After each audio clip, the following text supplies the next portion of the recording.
dari semester 2 Akademi Analis Kesehatan Harapan Bangsa Kota Bengkulu. Video ini saya buat untuk memenuhi tugas mata kuliah Imunologi Dasar. Selamat menyaksikan.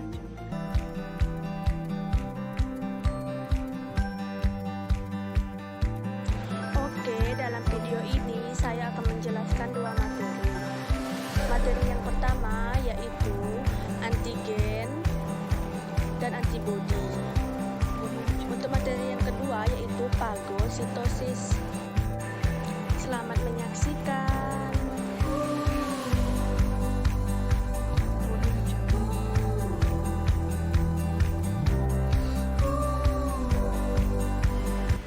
Antigen adalah bahan yang dapat merangsang respon imun dan dapat bereaksi dengan antibodi.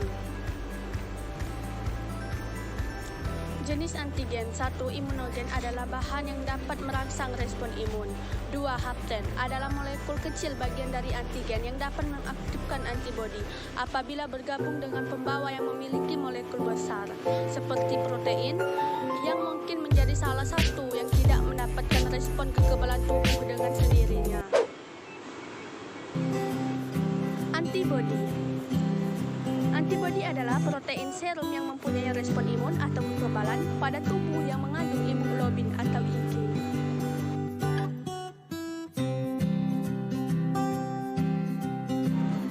Jenis-jenis antibodi: IgA, IgD, IgE, IgG, IgM.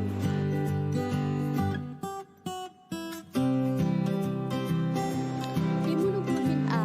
Fungsi dari antibodi ini adalah untuk menetralkan toksin dan virus, mencegah kontak antara toksin dan virus dengan sel sasaran dan penggumpalan atau mengganggu gerak kuman yang memudahkan fagositosis.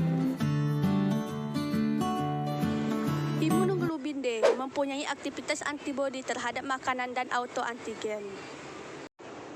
Imunoglobin E.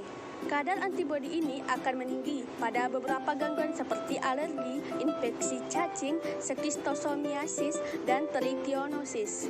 Imunoglobin G berperan pada imunitas seluler yang dapat merusak antigen seluler dan bereaksi dengan komplemen sel K, eosinofil, dan neutrofil.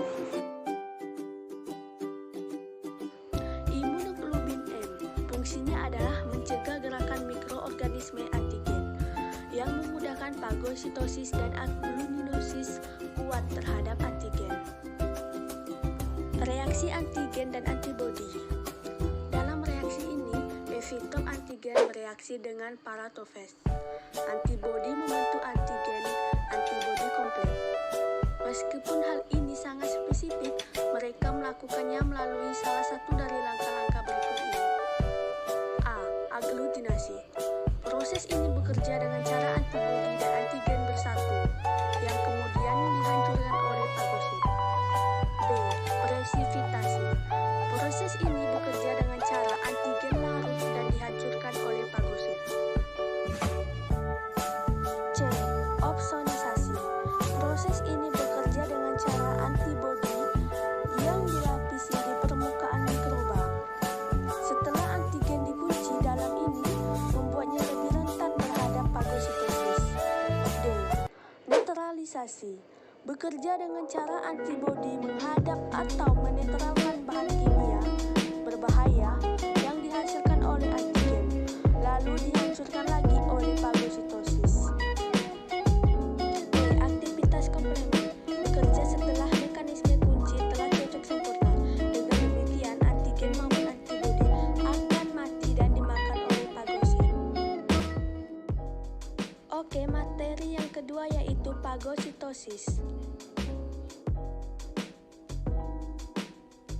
Fagositosis adalah suatu mekanisme pertahanan yang dilakukan oleh sel-sel fagosit dengan mencerna mikroorganisme atau partikel asing hingga menghancurkannya berkeping-keping. Jenis-jenis sel fagosit.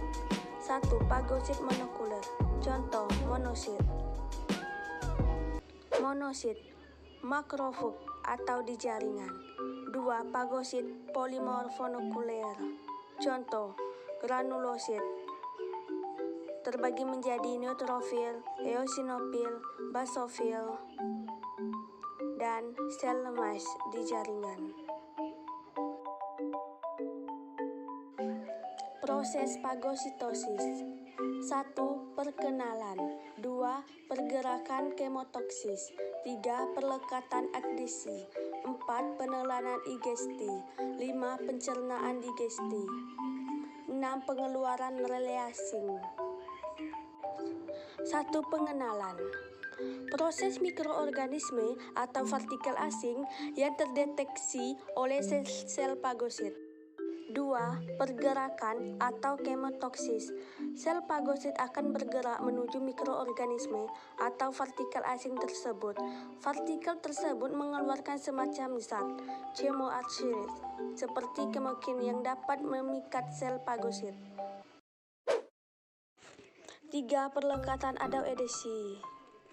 Perlekatan memperan sel fagosit dengan permukaan mikroorganisme atau partikel asing. Proses ini akan lebih mudah jika mikroorganisme dilapisi terlebih dahulu dengan protein plasma atau opsonin yang mendukung perlekatan. Proses pelapisan ini disebut opsonisasi. 4. Penelanan atau ingesti.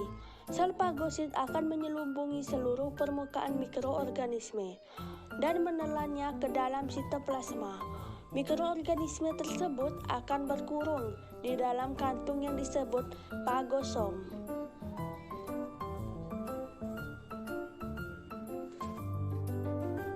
5. Pencernaan atau digesti.